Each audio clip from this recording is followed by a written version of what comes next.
तो ममता ने एसआईआर को लेकर बीजेपी पर निशाना साधा तो बीजेपी की तरफ से सांसद संजय जायसवाल ने पलटवार किया। बीजेपी सांसद ने कहा कि इस बार बंगाल से ममता का सुपड़ा साफ होना तय है। तो वहीं बिप्लब देव ने कहा कि बंगाल की सीएम इस वक्त डरी हुई हैं।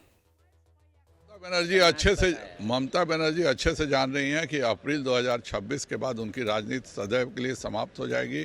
बंगाल से उनका सुपाड़ा साफ हो चुका है। जिस प्रकार उन्होंने बहुसंख्यक समाज का उत्पीड़न अपना किया है, जिस प्रकार से उन्होंने मनरेगा को लेकर के गरीबों को परेशान किया है, जिस प्रकार से आयुष्मान भारत को लेकर के बंगाल के गरीबों को सुविधा नहीं होने दी है, बंगाल की जनता अच्छे से याद रख रही है।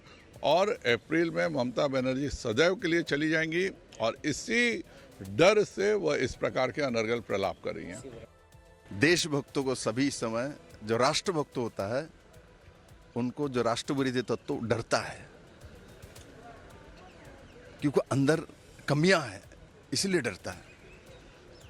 आप तो नहीं डरते, हम तो नहीं डरते, जनता तो नहीं डरता। अमित शाह को लोकसभा इलेक्शन में मैंने 3rd हाईएस्ट वोट से जिता के भेजा है।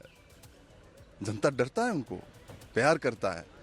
और रही बात किसी प्रशासक का जब जाने का समय होता है वही करता है जो बंगाल के मुख्यमंत्री कर रहे हैं। उनको समाप्त हो चुकी है, इसलिए कंट्रोवर्शियल एक स्टेटमेंट देके मीडिया में बने रहना इनका एक आदत हो गया।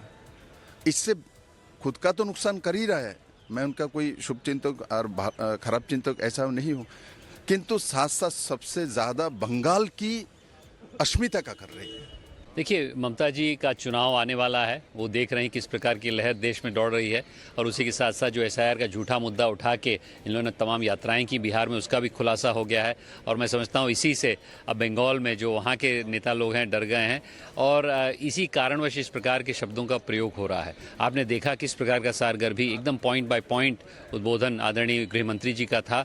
उसमें उन्होंने विपक्ष के पॉइंट उठा के 3 पॉइंट आपके हैं, ये 1, ये 2, ये 3, उसका पूरा खुलासा किया। इस प्रकार का डिबेट मैंने तो नहीं देखा अपने सदन में इस पिछले 1 साल में। तो मैं समझता हूँ इस प्रकार के डिबेट का स्वागत करना चाहिए, गृह मंत्री का स्वागत करना चाहिए कि उन्होंने जो भी इन लोग के इल्ज़ाम थे उसको बाय पॉइंट खारिज किया। और इसके लिए ममता जी डरी हुई, क्योंकि वो देख रही हैं कि एसआईआर के मुद्दे को लेके वो हताश हो गए हैं। और एसआईआर के माध्यम से मैं समझता हूँ जो घुसपैठियों को उन्होंने अपने प्रांत में शरण दिया है उसका भी खुलासा हो जाएगा। खतरनाक है, वो आतंकवाद के खिलाफ खतरनाक है, नक्सलवाद के खिलाफ खतरनाक है, वो घुसपैठ के खिलाफ खतरनाक है, वो ममता जी के राज्य में चल रहे भ्रष्टाचार के खिलाफ खतरनाक है।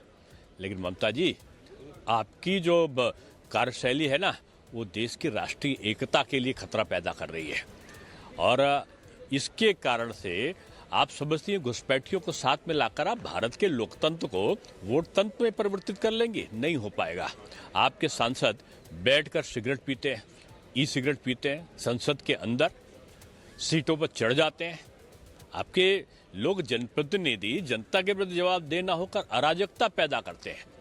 यहाँ पर चल रही है बहस वंदे मातरम पे, और आपके वहाँ पर कुत्ते लेट रहे हैं, वहाँ पर गंदे कपड़े बिछ रहे हैं। जहाँ पर उनकी स्मारक था, एक तरीके की लाइब्रेरी था आदरणीय बंकिम चंद्र चट्टोपाध्याय जी का, जिन्होंने वंदे मातरम लिखा था। आप किसी भी राष्ट्रीय धरोहर का सम्मान नहीं करती, किसी भी महान पुरुष का सम्मान नहीं करती।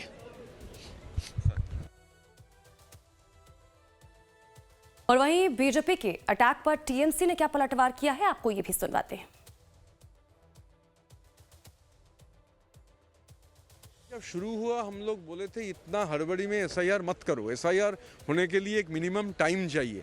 तो हम लोग जो बोले थे हरीड वे में, इनह्यूमन वे में एसआईआर हो रहा है, उसका हम लोग देख रहे हैं कि बंगाल में, जहां तक बंगाल का सवाल है, ढेर सारे लोग खुदकुशी किए हैं, बीएलओ भी खुदकुशी किए हैं। और अपने सुइसाइड नोट में इलेक्शन कमीशन को वो लोग बोल के गए हैं कि इलेक्शन कमीशन जिम्मेवार है। तो this has happened in Bengal.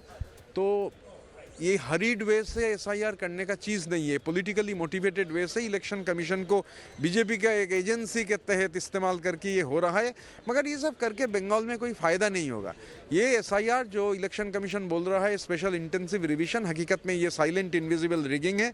2 मकसद है, एक है जेन्युइन वोटर को हटा दो, लिस्ट से और दूसरी तरफ बैकडोर से एनआरसी करो। मगर बंगाल में ममता बनर्जी का ऐलान है कि एक भी वोटर का नाम अगर बाद जाएगा, अभिषेक बनर्जी का ऐलान है कि एक भी जेन्युइन वोटर लिस्ट से हट जाते हैं तो हम लोग पूरा दिल्ली तक ये लड़ाई ले आएंगे।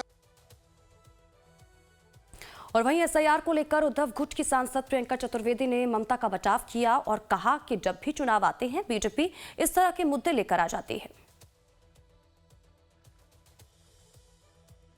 I do not know in what context she is saying this, and a lot of name calling has happened from either side of